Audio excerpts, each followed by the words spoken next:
You've got your home on the market or you're thinking about selling your home and you hear the term appraisal. What are appraisals and how do they impact you as a seller?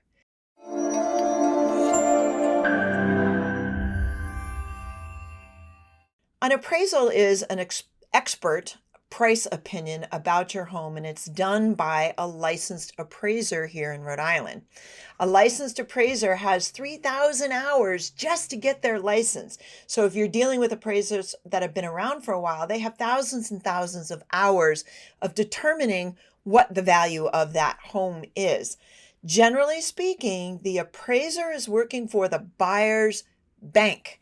So the appraiser is approaching it from a slightly different viewpoint than your broker or your agent who estimated for you just what it would sell for on the open market. So what are appraisers looking for? As a rule, the appraiser is going to come to your house, and the first thing they want to do is they want to make sure that everything that's on your listing agreement, everything that you're advertising for sale is actually in the house. They're going to compare your home with the listing agreement and make sure that jibes. They're going to look for any upgrades that you've done, any changes, expansions, new systems, and they're also going to check with the city to make sure that you have permits for those. So make sure that you do have that. The last thing they're going to do is look at comparable home sales in your area.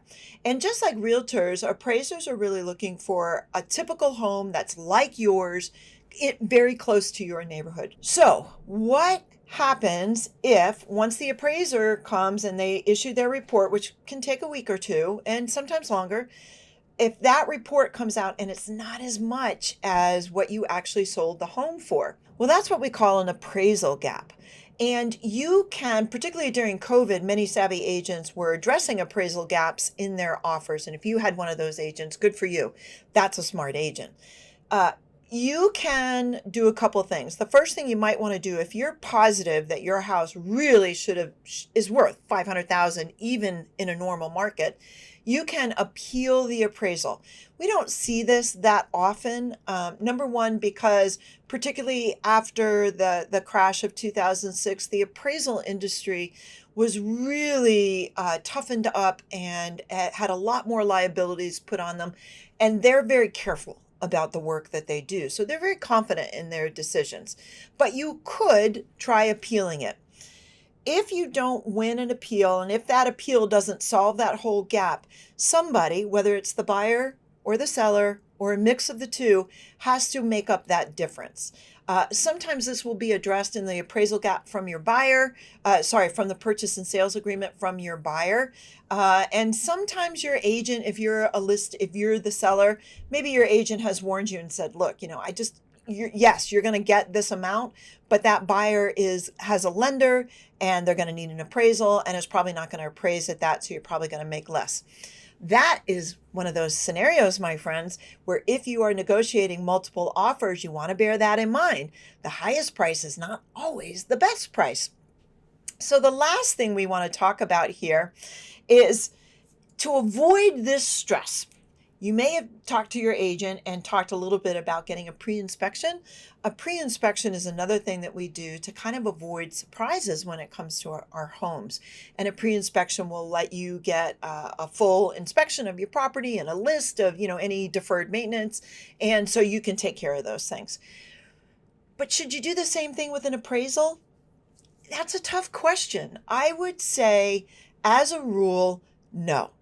You want to work with your agent's broker price opinion because your agent is telling you what you can sell it for, not as much what it's really worth.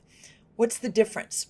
Well, the agent is helping you maximize your income on that house. And the agent's got their ears to the ground in that marketplace. And they might be going, look, I've got 8 or 9 buyers already looking for a house like this. I know it's going to be competitive. We're going to price it right. And they're going to drive the price up.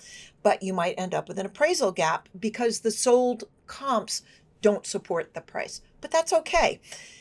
If you did a pre-appraisal, that becomes a record that some people can see. Sometimes it's public record. Sometimes it's small communities, particularly in Rhode Island, and people could know that, you only appraised for 475, but on the open marketplace you could get 500. So number one, you don't really want to do that. You want to do it based on market knowledge. You don't want to set your price based on the appraised value in most scenarios, not every scenario. Most of the time you want to let the market set the sale price on your home. Because you could always get a cash buyer that waives appraisal or that doesn't require appraisal. The second thing is, even if you have an appraisal and they are not inexpensive, if your buyer has a mortgage, the bank is going to perform an appraisal and they're going to charge your buyer for it. It is highly unlikely that the bank would take the appraisal that you had done, because remember, the customer is different. So if the appraiser is doing an appraisal for you, homeowner, you're the customer, and that can impact, even if only minimally, how the appraiser sees it. If the appraiser is hired by the bank, the appraiser's goal is to protect, okay, if the buyer doesn't pay this loan, will this house sell? And they're looking at more of a worst case scenario than a best case scenario. So those are the three things to think about.